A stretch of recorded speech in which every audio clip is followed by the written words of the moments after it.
Hello friends, welcome back to my channel. तो BTH की और एक लेटेस्ट एपिसोड में आप लोगों का स्वागत है। तो चलिए स्टार्ट करते हैं। तो इस एपिसोड की स्टार्टिंग में ही हमें जियान को दिखाया जाता है जो अभी के लिए कल्टीवेशन कर रहा है, क्योंकि जियान अभी के लिए डेमोंसेंट हुआंगक्वांग की वो तीनों हाई लेवल की दाव टेक्निक को प्रैक्टिस कर रहा है। और तभी जियान कहता है डेमोंसेंट हुआंगक्वांग ने तो ऑलरेडी मेरी बॉडी के अंदर वो तीनों दाव टेक्निक को इम्प्लांट कर दिया है। तो इस वजह से मैं डेफिनेटली कह सकता हूँ, अगर मैं इन तीनों दाव टेक्निक को पूरी तरीके से स्किल कर लेता हूँ तो मेरी जो पावर लेवल है वो और भी ज्यादा इंक्रीज हो जाएगा। मगर तभी जियान को अपने काइलिन की याद आने लगता है, बट उसके बाद वो अपने आप को फोकस करके कहता है, मैंने काइलिन को वादा किया है कि अगली बार जब हम दोनों मिलेंगे तब मेरी स्ट्रेंथ और भी ज्यादा इंक्रीज हो जाएगा। और ये बोलते ही जियान डेमोंसेंट हुआंगक्वांग की ब्लड एसेंस को भी बाहर निकाल लेता है और उसके बाद उस ब्लड एसेंस को भी रिफाइन करने लगता है। और इस वजह से हम देखते हैं अभी के लिए इतने पावरफुल दाव टेक्निक को रिफाइन करने की वजह से जियान की बॉडी के अंदर से काफी ज्यादा गोल्डन कलर की एनर्जी बाहर निकलने लगता है। और अभी के लिए ये एनर्जी इतना ज्यादा कोल्ड होता है कि वहाँ की आसपास की जगह को पूरी तरीके से जमा कर फ्रीज कर देता है। और इसे देख के जियान भी समझ जाता है डेमोंसेंट हुआंगक्वांग की जो ब्लड एसेंस है वो सच में काफी ज्यादा खतरनाक है। तो इस वजह से इस ब्लड एसेंस को ऐसे रिफाइन किया नहीं जा सकता है। इस ब्लड एसेंस को तो डायरेक्टली रिफाइन करना होगा। और इस वजह से जियान इस ब्लड एसेंस को रिफाइन करने के लिए अपनी हेवनली फ्लेम को भी बाहर निकाल लेता है। और जैसे ही जियान की हेवनली फ्लेम बाहर आता है तब वो ब्लड एसेंस और भी ज्यादा रिएक्ट करने लगता है। मगर जैसा कि जियान अपने हेवनली फ्लेम को बहुत अच्छे से कंट्रोल कर पाता है तो इस वजह से जियान डेमोंसेंट हुआंगक्वांग की ब्लड एसेंस को भी रिफाइन कर लेता है। तभी वो ब्लड एसेंस वहाँ से भागने की कोशिश करता है, मगर जियान ऐसे कैसे इसे भागने देता। तो इस वजह से वो तुरंत ही उस ब्लड एसेंस को निकाल लेता है। मगर अभी के लिए जियान इस रिफाइन की हुई ब्लड एसेंस को निकलने की वजह से जियान की बॉडी के अंदर बहुत ही बड़ी एनर्जी की ब्लास्ट होता है। और इस वजह से सारी की सारी एनर्जी जियान की बॉडी से बाहर निकलकर सीधा ऊपर की तरफ जाने लगता है। और तभी सीन चेंज हो गए, हमें लिटिल फेरी डॉक्टर और क्वीन ली को दिखाए जाते हैं जो अभी के लिए माउंटेन के ऊपर खड़ा होकर जियान का ही वेट कर रहे हैं। और जैसे ही वो दोनों इस एनर्जी को देखते हैं तब क्वीन ली लिटिल फेरी डॉक्टर से पूछने लगती है, आखिर ये क्या चीज है? ये एनर्जी तो उसी डायरेक्शन से निकल रही है जहाँ पर अभी के लिए मास्टर जियान कल्टीवेशन करने के लिए गया है। तो क्या अब हमें नीचे जाके मास्टर जियान की हेल्प करनी चाहिए? बट ये सुन के लिटिल फेरी डॉक्टर कहती है, चाहे कुछ भी हो जाए पर हमें जियान के ऊपर तो ट्रस्ट करना ही होगा और मैं उम्मीद करती हूँ वो बहुत अच्छे से सब कुछ हैंडल कर लेगा। मगर तभी सीन चेंज हो गए, हमें फिर से जियान को दिखाया जाता है जो अभी के लिए इस ब्लड एसेंस को पूरी तरीके से कंट्रोल करने की कोशिश कर रहा है। और तभी जियान कहता है, जिस तरह की एनर्जी की फ्लक्चुएशन में फील कर पा रहा हूँ ये किसी 5 स्टार लेवल के वॉरियर को भी बहुत आसानी से हरा सकता है, क्योंकि वो इस एनर्जी के एक्सप्लोशन से ही मारा जाएगा। क्योंकि जियान को अब बहुत अच्छे से पता चल चुका है डेमोंसेंट हुआंगक्वांग की ब्लड एसेंस कोई ऑर्डिनरी चीज नहीं है जो कोई भी इसे रिफाइन कर सके। क्योंकि अभी के लिए जियान को इसे रिफाइन करने पर अपनी पूरी बॉडी में पेन फील होने लगता है। और अभी के लिए जियान की बॉडी के अंदर से इतना ज्यादा टेरिफाइंग एनर्जी बाहर निकल रहा है कि इसे येलो स्प्रिंग पूल के अंदर से क्वीन मेडुसा भी सेंस कर लेती है। और तभी हमें क्वीन मेडुसा को दिखाई जाती है और जो अभी के लिए अपनी पाइथन फॉर्म के अंदर है। और तभी क्वीन मेडुसा अपनी आंखें खोल के कहती है, जियान यहाँ पर क्या चल रही है? और उसके बाद क्वीन मेडुसा इस ब्लड एसेंस को सेंस करके कहती है, मैं इस ब्लड एसेंस के बारे में जितना सोचा था ये तो उससे भी ज्यादा टेरिफाइंग है। तो ना जाने जियान अब क्या कर रहा होगा, बट जियान मैं तुम्हें पूरा भरोसा करती हूँ और मुझे ये भी बहुत अच्छे से पता है कि तुम इसमें भी कामयाब हो जाओगे। और तभी हमें फिर से जियान को दिखाया जाता है जो कंटिन्यूअसली पिछले 3 दिनों से कल्टीवेशन कर रहा है। तो इस वजह से जियान की बॉडी के अंदर से जो टेरिफाइंग लेवल की एनर्जी बाहर निकल रहा था वो भी धीरे धीरे करके सप्रेस होने लगता है। मगर तभी फिर से हमें क्वीन ली और लिटिल फेरी डॉक्टर को दिखाया जाता है और ये लोग अभी के लिए अपनी जियान के लिए काफी ज्यादा टेंशन करने लगते हैं। मगर तभी लिटिल फेरी डॉक्टर काफी ज्यादा टेंस होके कहती है, 3 दिन हो चुका है तो मेरे हिसाब से जियान की कल्टीवेशन खत्म हो चुका होगा। और लिटिल फेरी डॉक्टर की ये बात बोलते ही उस वेले की डीप में हलचल होने लगता है और इस वजह से थोड़ी देर बाद ही वहाँ से काफी ज्यादा एनर्जी बाहर निकलने लगता है। और इस चीज को देखकर वो दोनों डिसाइड कर लेते हैं दोनों का खड़े खड़े जियान का वेट नहीं कर सकते। तो इस वजह से वो दोनों अभी के लिए नीचे जाकर जियान को चेक करेंगे। और तभी हमें 9 सीरीन डिपग्राउंड पाइथन ट्राइब की एक बालकनी की सीन दिखाया जाता है जहाँ पर एक एल्डर खड़े होकर उस एनर्जी को देखने लगता है। और तभी हमें याओमिंग के साथ साथ और भी कई सारे एल्डर्स को दिखाया जाता है। और तभी एक वॉरियर कहता है, बट अभी के लिए हम लोग वहाँ पर नहीं जा सकते। और ये सुन के एक एल्डर कहता है, हाँ हम लोग वहाँ पर किसी भी हालत में नहीं जा सकते क्योंकि हमारे चीफ ने वहाँ पर जाने के लिए स्ट्रिक्टली मना किया है ताकि हमारे चीफ के जो गेस्ट है उन्हें अभी के लिए कुछ भी डिस्टर्ब ना हो। और तभी याओमिंग थोड़ा सा सामने आकर कहता है, इस एनर्जी को देख के तो ऐसा ही लग रहा है कि ब्रदर जियान तुरंत ही अपनी कल्टीवेशन खत्म करके बाहर निकलने वाला है। और ये सुन के एक एल्डर कहता है अभी के लिए ये एनर्जी इतना ज्यादा टेरिफाइंग है, इसे देख के लग रहा है कि मास्टर जियान अभी के लिए टूस्टर दाओशन में ब्रेक थ्रू कर चुका है। और ये सुन के याओ मिंग स्माइल करते हुए कहता है हाँ ऐसा हो भी सकता है, लेकिन जहाँ तक मुझे पता है ये डेमन सेंट हुआंगकोंग की ब्लड एसेंस की पावर भले ही काफी ज्यादा टेरिफाइंग है, बट इतना भी नहीं कि वो किसी दाओशन को पूरा एक्स्ट्रा ग्रोथ दे सके। तभी याओ मिंग कहता है हमें ब्रदर जियान को हेवन डेमन फिनिक्स ट्राइब की इंफॉर्मेशन दे देना चाहिए ताकि देर न हो जाए। और याओ मिंग की ये बात सुन के उनके सारे एल्डर्स भी एग्री करते हैं और इस वजह से वो सभी के सभी जियान के पास जाने लगता है। और जब वो सभी लोग वहाँ पर जाते हैं तब याओ मिंग काफी ज्यादा हैरान हो जाता है, क्योंकि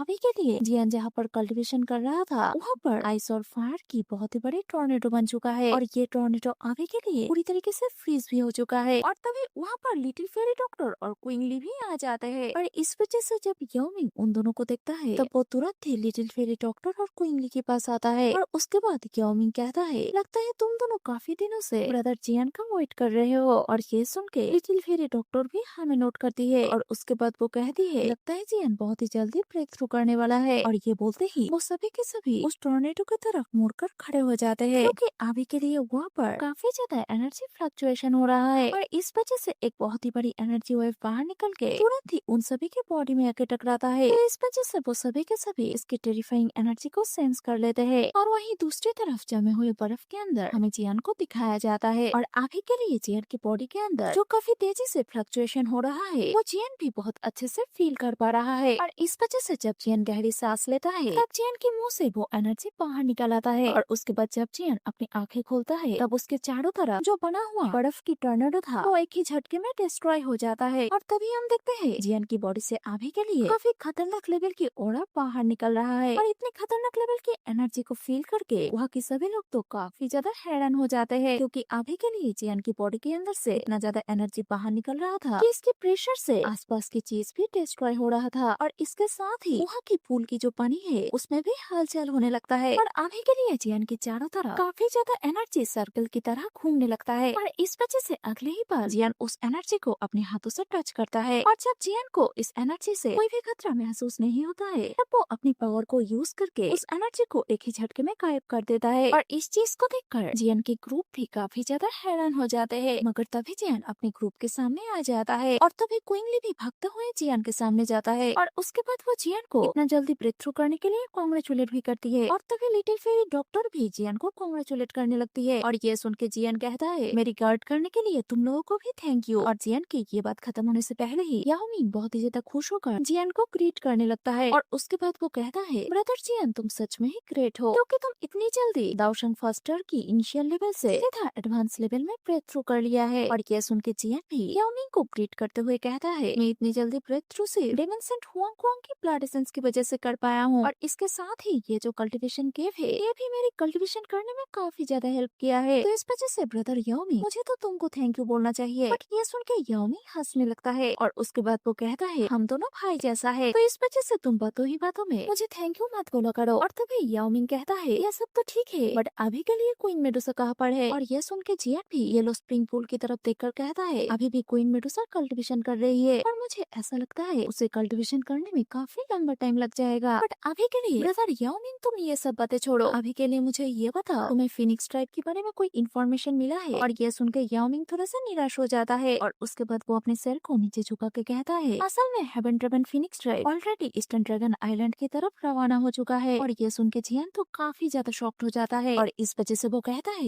इतना जल्दी, ये तो हम लोगों की सोच से भी ज्यादा फास्ट है। और तभी जियान पूछने लगता है ब्रदर याओ मिंग आप मुझे ये बताइए आखिर वो लोग कितने जा रहे हैं और आखिर उनके पावर लेवल ही क्या है। और ये सुन के याओ मिंग कहता है अभी के लिए जितना मुझे पता चला हेवन ड्रेगन फिनिक्स ट्राइब से काफी सारे लोग जा रहे हैं, बट अगर सही मायने में देखा जाए तो उन लोगों से हम लोगों की कोई खतरा नहीं है, क्योंकि वो लोग सिर्फ 1000 पर है। बट अभी के लिए हेवन ड्रेगन फिनिक्स ट्राइब से एक साथ ही 3 सुप्रीम एल्डर जा रहे हैं, और वो तीनों ही हम लोगों के लिए खतरे हैं, क्योंकि वो तीनों ही पावरफुल दाओशंग है। तो इस वजह से ये तीनों दाओशंग अगर एक साथ ही अपने हाथ मिला लेता है तो उनकी कॉम्बाइंड स्ट्रेंथ इतना ज्यादा खतरनाक होगा, ये तो तुमको भी पता है। तो इस वजह से अभी के लिए मुझे डर है अगर ये तीनों सुप्रीम एल्डर बाकी तीनों ड्रैगन आइलैंड से मिल जाता है तो ईस्टर्न ड्रैगन आइलैंड की बचना तो नामुमकिन है। और ये सुन के जियान कहता है heaven dragon phoenix tribe brother Yao Ming आप अगर हम लोगों को थोड़ी सी भी हेल्प करते हो तो हम लोगों को ज्यादा टेंशन करने की जरूरत जरूरत नहीं है। तो ब्रदर याओमिंग, क्या तुम इस बैटल पे मेरी साथ दोगे? और ये बोलते ही जियान तुरंत ही अपने हाथ को आगे बढ़ाता है और ये सुन के याओमिंग भी अपने हाथ को जियान के हाथों में मिलाकर कहता है, ब्रदर जियान, तुम मेरे भाई जैसा हो, तो इस वजह से तुम ये कैसे सोच लिया कि मैं तुम्हारे साथ नहीं दूंगा। और अभी के लिए मैं तुम्हें बता दूं, मेरे साथ जो मेरे 5 एल्डर्स है वो भी तुम्हारे साथ इस बैटल में शामिल होंगे। तो इस वजह से अगर हम लोग एक साथ मिलकर उस फिनिक्स ट्राइब को रोकते हैं तो हम लोग डेफिनेटली इस मिशन में कामयाब होंगे। और अभी के लिए ब्रदर याओमिंग की ये बात सुन के जियान काफी ज्यादा खुश हो जाता है और उसके बाद जियान ग्रीट करके याओमिंग को एडवांस में ही थैंक यू कहता है। और ये सुन के याओमिंग कहता है, ब्रदर जियान, इसमें थैंक यू कहने की क्या जरूरत है, तुमने भी तो मेरी काफी ज्यादा हेल्प किया है। और मुझे ये लगता है अगर हम लोग उन लोगों को थोड़ी देर के लिए भी रोक पाते हैं तो उन लोगों की जो प्लान है वो पूरी तरीके से चौपट हो जाएगा। और जैसा कि वो सभी वहाँ से जाने वाला था, तो इस वजह से लिटिल फेरी डॉक्टर जियान के सामने आकर पूछने लगती है, सिस्टर मेडुसा तो अभी भी कल्टीवेशन कर रही है, तो इस वजह से अगर हम लोग चले जाएंगे तो उसका क्या होगा। और ये सुन के जियान तुरंत ही उस पूल के अंदर जंप करता है और उसके बाद वो क्वीन मेडुसा के पास जाकर कहने लगता है, काइलिन, मैं और मेरी पूरी ग्रुप अभी जिया को बचाने के लिए ईस्टर्न ड्रैगन आइलैंड की तरफ रवाना हो रहा हूँ, ताकि हेवनली फिनिक्स ट्राइब की जो लोग हैं उन लोगों को हम लोग रोक पाए। तो इस वजह से हमें जल्दी ही यहाँ से निकलना होगा, बट मैं जाने से पहले तुम्हारे लिए यहाँ पर एक बैरियर को बना दूंगा जो तुम्हें हर हाल में प्रोटेक्ट करेगा। और अभी के लिए ब्रदर याओमिंग भी यहाँ पर कुछ गार्ड को तैनात कर दिया है और जो लोग तुमको और भी ज्यादा प्रोटेक्ट करेंगे। तो इस वजह से तुम टेंशन फ्री होकर अपनी कल्टीवेशन करो। और मैं बहुत अच्छे से जानता हूँ तुम काफी ज्यादा प्राउड नेचर की हो, तो इस वजह से तुम कभी भी नहीं चाहते हो कि मैं तुम्हारे लिए टेंशन करूँ। बट मैं तुम्हें एक बात कहना चाहता हूँ, मैं तुम्हें पावरफुल देखना चाहता हूँ, बट मैं तुम्हें कभी भी हर्ट होता हुआ नहीं देख पाऊंगा। तो इस वजह से अगर तुम्हें कल्टीवेशन के दौरान काफी भी खतरा महसूस होता है तो तुम कल्टीवेशन को छोड़ के पहले अपने आप को प्रोटेक्ट करना। बट मैं उम्मीद करता हूँ तुम बहुत ही जल्दी ब्रेक थ्रू कर लो। और ये बोलते ही जियान वहाँ से जाने लगता है और जाते हुए जियान कहता है, काइलिन, तुम मेरा इंतजार करना, मैं जल्दी ही जिया को प्रोटेक्ट करके तुम्हारे पास वापस आऊंगा। और तभी हमें क्वीन मेडुसा को दिखाई जाती है जो अभी के लिए अपनी आंखें खोल के जियान को देखने लगती है। और तभी क्वीन मेडुसा अपने मन में कहते हैं, जियान, मुझे पता भी नहीं चला कि कब मैं तुम्हें मेरे बारे में इतना ज्यादा फिक्र में डाल दिया, और ऐसा लगता है जब से हम लोग मिले हैं तब से मैं ही तुम्हें टेंशन में डाल देती हूँ। लेकिन मैं प्रॉमिस करती हूँ जब हम लोग दोबारा मिलेंगे तब मैं काफी ज्यादा स्ट्रॉन्ग बनकर तुम्हारे सामने जाऊंगी, ताकि अगले बार तुम्हें मुझे लेकर टेंशन करना ना पड़े। मगर क्वीन मेडुसा की ये बात कहते ही उस केव के नीचे से एक पावरफुल लाइट की झलक दिखाई देती है और इस वजह से क्वीन मेडुसा भी उसकी तरफ जाने लगती है। और तभी क्वीन मेडुसा उस रोशनी की तरफ देखकर कहती है, यहाँ से तो काफी ज्यादा खतरनाक लेवल की एनर्जी बाहर निकल रही है और इस चीज को देख के ऐसा लग रहा है ये तो येलो स्प्रिंग पूल से भी ज्यादा खतरनाक है। बट फिर भी क्वीन मेडुसा काफी तेजी से उसकी तरफ जाने लगती है और उसके बाद वो कहती है, चाहे कुछ भी हो जाए पर जियान, मैं तुम्हें प्रॉमिस किया है कि मैं पहले से ज्यादा पावरफुल बन के तुम्हारे सामने जाऊंगी। और ये बोलते ही क्वीन मेडुसा और भी तेजी से उस रोशनी की तरफ जाने लगती है। मगर तभी सीन चेंज होके हमें पूल के बाहर की सीन दिखाया जाता है जहाँ पर अभी के लिए जियान वापस आ गया है। और जियान बाहर आते ही अपने स्पिरिचुअल स्ट्रेंथ को यूज करके उस पूल की चारों तरफ एक स्पिरिचुअल बैरियर को बना देता है और उसके बाद वो याओमिंग को कहता है, ब्रदर याओमिंग, चलो अब हम चलते हैं। और तभी सीन चेंज होके हमें हेवन फिनिक्स ट्राइब की फ्लाइंग बोट को दिखाया जाता है और जो अभी के लिए एम्प्टी स्पेस में जा रहा है। और अभी के लिए इस फ्लाइंग बोट की सीन को देख के ऐसा ही लग रहा है कि मानो फिनिक्स ट्राइब के लोग तो न्यू ईयर की खुशी में पिकनिक मनाने के लिए निकला है, क्योंकि ये लोग तो खाना खाने के साथ साथ अपने ट्राइब के क्यूटीज की डांस भी देख रहे हैं। और तभी हमें कुन हुआंग और इन हुआंग को दिखाया जाता है जो अभी के लिए काफी ज्यादा मौज कर रहे हैं और ये दोनों अभी के लिए फास्टर दावशन पर है। बट अभी के लिए जियो फैन और फैंग क्वीनर काफी ज्यादा टेंशन में होते हैं। मगर तभी हमें और एक एल्डर को दिखाया जाती है जो अभी के लिए अपने नेल में नेल पेंट लगा रही थी और इसे देख के तो ऐसा ही लग रहा है कि ये पिकनिक मनाने की खुशी में घर में नेल पेंट लगाना ही भूल गई है। और अभी के लिए इस एल्डर के नाम है फैंग हुआन। मगर तभी हमें जियो फैंग को दिखाया जाता है जिसे देखने में अभी के लिए काफी ज्यादा उदास लग रहा है और इस वजह से वो अपने आप को और कंट्रोल नहीं कर पाता है। और इस वजह से वो तुरंत ही उठकर फैंग हुआन के सामने ग्रीट करके कहता है, सुप्रीम एल्डर फैंग हुआन, अभी के लिए हमारी मिशन ड्रैगन एम्प्रेस की ब्लड लाइन नहीं लेना है, हमें तो ईस्टर्न ड्रैगन आइलैंड को कैप्चर करने के लिए नॉर्थर्न ड्रैगन आइलैंड को हेल्प करना था और हमें 3 दिन हो गए हैं निकले हुए, बट हम लोग तो यहाँ पर पिकनिक मना रहे हैं। और ये सुन के फैंग हुआन जो लोग यहाँ पर एंटरटेन कर रहे थे उनको जाने के लिए इशारा करती है और इस वजह से वो सभी के सभी फैंग हुआन को ग्रीट करके वहाँ से चली जाती है। और उसके बाद फैंग हुआन जियो फैंग से कहती है, अभी के लिए तुम्हें इतना ज्यादा एक्साइटेड होने की कोई जरूरत नहीं है, क्योंकि अभी के लिए उन लोगों को आपस में मारने दो, क्योंकि अगर वो लोग आपस में लड़ते हैं तो वहाँ पर काफी ज्यादा तबाही मचेगा। तो इस वजह से पूरी एंशिएंट व्हाइट ड्रैगन ट्राइब की जो स्ट्रेंथ है वो काफी ज्यादा डिक्रीज हो जाएगा। और तभी उसी मौके का फायदा उठाकर हम लोग पूरी ड्रैगन आइलैंड के ऊपर ही अटैक कर देंगे ताकि हम लोग पूरी ड्रैगन आइलैंड के ऊपर ही रूल कर सके। और अभी के लिए फैंग हुआन की ये मास्टर प्लान सुन के जू फेंग के साथ साथ फेंग क्वीनर भी काफी ज्यादा खुश हो जाती है और फेंग हुआन की ये बातें सुन के बाकी तो सुप्रीम एल्डर्स भी हंसने लगते हैं, क्योंकि उन लोगों को तो इस प्लान के बारे में पहले ही पता था और इस वजह से जू फेंग और फेंग क्वीनर दोनों ही अपनी जगह से उठकर फेंग हुआन को ग्रीट करते हैं। और तभी फेंग हुआन काफी स्वैग से कहती है, एंशिएंट वाइट ड्रैगन ट्राइब को रूल करते हुए काफी लंबे टाइम हो चुका है, तो इस वजह से अब टाइम आ चुका है इस सिस्टम को चेंज करने की। और फेंग हुआन की ये बात सुन के वहाँ के सभी लोग फेंग हुआन की नारे लगाने लगते हैं और इस वजह से वहाँ पर चारों तरफ से खुशियाँ देखने को मिलता है। मगर तभी उन लोगों की जो खुशी है वो एक ही पल के अंदर गायब हो जाता है, क्योंकि जियान अभी के लिए अपनी किंग कॉन्ग ग्लास बॉडी के साथ उस शिप के ऊपर अटैक कर देता है और अभी के लिए इतनी बड़ी जायंट बॉडी को देखकर वहाँ के सभी लोग काफी ज्यादा घबरा जाते हैं। मगर तभी जियान एक पंच बनाकर सीधा इस बोट के मिडिल में अटैक कर देता है और इस वजह से बोट भी पूरी तरीके से टूट के चकनाचूर हो जाता है और इस वजह से फिनिक्स ट्राइब के जो लोग हैं वो काफी ज्यादा अलर्ट हो जाते हैं। और तभी फेंग हुआन कहती है, आखिर ये बंदा कौन है जो हेवन डेवन फिनिक्स ट्राइब की वॉरशिप में अटैक करने की हिम्मत दिखाया है। और तभी जियान कहता है, हेवन डेवन फिनिक्स, मैं तो तुम लोगों के ऊपर अटैक करने के लिए ही यहाँ पर आया हूँ। और ये सुन के वो पतला वाला दाओशेन सीधा जियान के ऊपर अटैक कर देता है और ये देख के जियान भी एक पावरफुल पंच बना के सीधा उस दाओशेन के मुंह पे मारता है और इस वजह से वो कटी पतंग की तरह उड़ के सीधा एक पहाड़ में जाके टकराता है। और तभी ये देख के कुनहुआ अपने पेट के अंदर से एक पावरफुल टेक्निक को बाहर निकल लेता है और आगे के लिए कुनहुआ की ये टेक्निक इतना ज्यादा खतरनाक होता है कि इसके प्रेशर से वहाँ की पूरी एनवायरनमेंट ही चेंज हो जाता है और इस वजह से उस अटैक के अंदर से जो सक्शनल फोर्स बाहर निकल रहा है वो वहाँ की आसपास की चीजों को अपनी तरफ खींचने लगता है और इस वजह से जियान भी उसकी तरफ जाने लगता है। बट तभी जियान अपने पैर को प्रेस करते हुए कहता है, तुम्हारा ये अटैक मुझे हराने के लिए काफी नहीं है। और ये बोलते ही जियान अपने दाव स्किल को परफॉर्म करने लगता है और इस वजह से जियान के पीछे काफी सारे एनर्जी बॉल रोटेट करने लगता है और जब ये एनर्जी बॉल की स्पीड काफी ज्यादा फास्ट हो जाता है तब जियान सारे एनर्जी बॉल से कुनहुआंग के ऊपर अटैक कर देता है। और अभी के लिए जियान की ये अटैक काफी ज्यादा पावरफुल होने की वजह से वहाँ की स्पेस में भी काफी ज्यादा तबाही मच जाता है और इसके साथ ही कुनहुआंग की हालत भी काफी ज्यादा खराब हो जाता है, क्योंकि बहुत सारे एनर्जी बॉल एक साथ ही कुनहुआंग के ऊपर जाके ब्लास्ट करता है और इस वजह से कुनहुआंग काफी पीछे खींचते हुए चला जाता है। बट फिर भी कुनहुआंग काफी स्वैग से कहता है, तुम जो कोई भी हो पर तुम हमारे पावरफुल लोगों के सामने टिक नहीं सकते। और तभी हम देखते हैं फेंग हुआंग की साइड में वो दोनों सुप्रीम एल्डर्स भी आ जाते हैं और वही दूसरी तरफ जो जिऊ फेंग और फेंग क्वीनर है वो भी इस बॉडी को देखकर काफी ज्यादा टेंशन में आ जाते हैं और इस वजह से जिऊ फेंग अपने सभी लोगों से कहता है, जल्दी जल्दी हमारी फॉर्मेशन को क्रिएट करो। पर जिऊ फेंग की ये बात खत्म होने से पहले ही पेस को चीरते हुए वहाँ पर लिटिल फेरी डॉक्टर आ जाती है और इस वजह से जिऊ फेंग लिटिल फेरी डॉक्टर के साथ फाइट करने में लग जाता है और ये देख के फेंग क्वीनर जिऊ फेंग की मदद करने के लिए जाने लगती है, मगर तभी उसके सामने क्वीन ली आ जाती है। तो इस वजह से फेंग क्वीनर क्वीन ली के साथ फाइट करने में बिजी हो जाती है। इस वजह से इन चारों के बीच में अभी के लिए काफी बड़ी की टक्कर होने लगती है, मगर तभी जो फेंग हुआन है वो वहाँ पर और एक पावरफुल ऑरा को फील कर लेती है और इस वजह से वो कहती है, जो कोई भी हो हमारे सामने आ जाओ। और ये बोलते ही वो अपनी एनर्जी को रिलीज कर देती है और इस वजह से वहाँ की स्पेस में काफी सारे क्रैक्स आ जाते हैं और तभी हम देखते हैं वहाँ की स्पेस में एक बहुत ही बड़ी पोर्टल अपीयर हो गया है और इस पोर्टल को देखकर जियान के साथ साथ जियान के पूरी ग्रुप भी वहाँ पर आ जाते हैं और तभी उस पोर्टल के अंदर से एक आवाज कहता है, हेवन डेवन फिनिक्स ट्राइब के सुप्रीम एल्डर से मैं काफी दिनों बाद मिल रहा हूँ। और ये कहते ही वो पर्सन बाहर आ जाता है और ये और कोई नहीं, ये याओ मिंग होता है। और अभी के लिए याओ मिंग को वहाँ पर देखकर फेंग हुआंग के साथ साथ उसके पूरे ग्रुप काफी ज्यादा हैरान हो जाते हैं, क्योंकि उन लोगों को तो ये पता ही नहीं था कि आखिरकार याओ मिंग अभी तक जिंदा है। और अभी के लिए हेवन डेवन फिनिक्स ट्राइब के ग्रुप जियान और याओ मिंग की ग्रुप के बीच में खड़ा हुआ था, मगर तभी फेंग हुआन कहती है, याओ मिंग तुम्हारी ट्राइब के साथ हमारी हेवन डेवन फिनिक्स ट्राइब की कोई भी दुश्मनी नहीं है, तो इस वजह से तुम्हारे ये सब करने की क्या मतलब है, तुम हमारे रास्तों के बीच में क्यों आ रहे हो, क्या तुम और तुम्हारी 9 sedan deep ground Python tribe हमारी फिनिक्स ट्राइब के साथ पंगा लेना चाहते हैं। और यह सुन के याओ मिंग जोर जोर से हंसने लगता है और उसके बाद वो कहता है, अभी के लिए मैं तुम लोगों के ऊपर अटैक करने के लिए नहीं आया हूँ, बट अभी के लिए ब्रदर जियान मेरा फ्रेंड है, तो इस वजह से जियान का जो दुश्मन है वो सीधा सीधा मेरा भी दुश्मन है। और अभी के लिए याओ मिंग के मुँह से जियान के नाम सुन के जिऊ फेंग के साथ साथ फेंग क्वीनर काफी ज्यादा हैरान हो जाते हैं और इस वजह से वो दोनों ही जियान की किंग कॉन्ग ग्लास बॉडी को देखने लगते हैं। और अभी के लिए फेंग क्वीनर जियान को देखकर तो आग बबूला हो जाती है और इस वजह से वो कहती है, ये जियान हो ही नहीं सकता, क्योंकि यह इतनी जल्दी मास्टर दाओशेन के एडवांस लेवल में कैसे पहुंच गया है। और ये सुन के जिऊ फेंग कहता है, लगता है जियान बुद्धिस्टार्ट सीट से अपनी पावर को इंक्रीज किया होगा। मगर तभी फेंग क्वीनर थोड़ी सी आगे आकर कहती है, चाहे कुछ भी हो जाए बट मैं आज इससे अपना बदला लेकर ही रहूंगी। ये सुन के जियान कहता है, मैं तो काफी तरक्की कर लिया, बट तुम लोग तो अभी भी एक ही जगह पर अटके हुए हो। और ये सुन के फैंग हुआन कहती है, तो अच्छा तुम वो ही लड़का हो जिसने बुद्धिस्टार्ट सीट को हासिल किया था। तो मुझे कभी भी लगा नहीं था तुम खुद ही मरने के लिए मेरे पास आ जाओगे। और ये सुन के जियान कहता है, अभी के लिए आप भले ही हेवन डेमन फिनिक्स ड्राइव की एक सुप्रीम एल्डर हो, बट इससे मुझे कोई फर्क नहीं पड़ता है। तो इस वजह से मैं सीधा मुद्दे पे आता हूँ। आप अभी के लिए अपनी पूरी ग्रुप को लेकर सीधा हेवन डेमन फिनिक्स ड्राइव वापस चले जाइए, नहीं तो यह पर बहुत बड़ी पंगा हो सकता है। और ये सुन के फैंग हुआन कहती है, बट अभी के लिए तुम ईस्टर्न ड्रैगन आइलैंड की हेल्प करने के लिए काफी ज्यादा लेट हो चुके हो, क्योंकि भले ही हम लोग ईस्टर्न ड्रैगन आइलैंड पे नहीं पहुंच पाए हैं, बट बाकी तीनों जो ड्रैगन आइलैंड है वो ऑलरेडी ईस्टर्न ड्रैगन आइलैंड के ऊपर अटैक कर दिया है। तो इस वजह से अगर तुम अभी के अभी वहाँ पर जाते हो, फिर भी तुम्हें खंडर के अलावा और कुछ भी नहीं दिखाई देगा, क्योंकि मेरे हिसाब से अभी के लिए ईस्टर्न ड्रैगन आइलैंड पूरी तरीके से डिस्ट्रॉय हो चुका होगा। यह सुन के जियान काफी ज्यादा गुस्सा हो जाता है, बट फिर भी वो अपने आप को कंट्रोल करके कहता है, सुप्रीम एल्डर अभी के लिए यही अच्छा होगा कि तुम लोग फिर भी अपनी ट्राइब में वापस चला जाओ, नहीं तो तुम में से कोई भी जिंदा नहीं बचेगा। और जियान की ये बात सुन के इन हुआंग काफी ज्यादा गुस्सा हो जाता है, और तभी फैंग हुआन काफी ज्यादा गुस्सा होकर कहते हैं, अब बहुत हुआ। तो इस वजह से मैं अभी के लिए याओ मिंग को देखती हूँ और तुम दोनों एक साथ मिलकर इस लड़के को पकड़ो। और ये बोलते ही वो तीनों अपनी ऑडी को रिलीज करके सीधा अपने ओपोनेंट को अटैक करने के लिए चला जाता है। और तभी याओ मिंग भी कहता है, तो चलो आज हम भी देखते हैं इस 100 साल के अंदर कौन कितने ज्यादा तरक्की किया है। और तभी हम देखते हैं वो दोनों दाऊशैन जियान के ऊपर अटैक करने के लिए चला जाता है, और उसके बाद वो दोनों सीधा आसमान में जाके अपनी अपनी स्पिरिचुअल बीस्ट फॉर्म को रिलीज कर देते हैं। और उसके बाद इनहोंग कहता है, अगर हम दोनों दाऊशैन एक साथ हाथ मिला लेते हैं तो हम लोग डेफिनेटली तुमको हरा देंगे। तो इस वजह से लड़के तुम अभी मरने के लिए रेडी हो जाओ। और वहीं दूसरी तरफ जियान अभी भी चुपचाप खड़ा रहता है, और उसके बाद वो कहता है, तो चलो आज मैं भी देख लेता हूँ आखिर एक साथ दोनों दाऊशैन के साथ फाइट करने में कितना मजा आता है। और जियान की ये एपिक लाइन बोलने के साथ ही ये एपिसोड यहीं पर ही एंड हो जाता है।